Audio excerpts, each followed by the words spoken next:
नाशिकमध्ये कुंभमेळा निमित्त होणाऱ्या रिंग रोड भूसंपादनावरून वाद निर्माण झालाय। मातोरी मुंगसरामध्ये जमीन मोजणी दरम्यान तणाव निर्माण झालाय। शेतकरी आणि प्रशासनामध्ये जोरदार वाचावाची झाली आहे। यावेळेला पोलिसांकडून शेतकऱ्यांना घरात घुसून मारहाण करण्यात आली। स्थानिकांचा हा आरोप आहे। अनेकांची घरं प्रकल्पामध्ये जात असल्यामुळे ग्रामस्थांचा विरोध होतोय।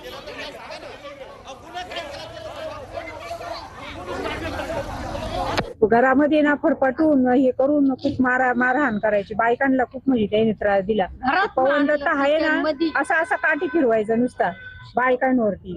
इतका म्हणजे नालायक माणूस येतो इथं सांगते।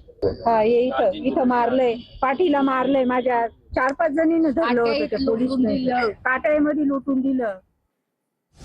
सत्ताधारी आमदारांना राज्य सरकारला घरचा आहेर दिलाय। कुंभमेळ्याच्या कामांवरून आमदार हिरामण खोसकर संतापल्याचं दिसून आलेलं आहे। शेतकऱ्यांवर अन्याय होत असल्याचं सांगत खोसकरांनी सरकारच्या विरोधात नाराजी व्यक्त केलेली आहे। शेतकऱ्यांसह लोकप्रतिनिधींना विश्वासात घेत नसल्याची खंत त्यांनी व्यक्त केलेली आहे।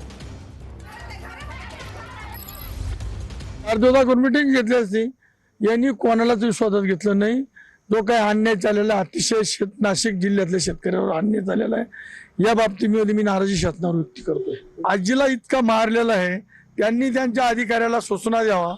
एवढं कोण अत्याचार करून पोलीस घेऊन लाठीमार करून शेतकरी दाखव्यांना तुम्ही सांगा एखादा असं मार जोड राहते का?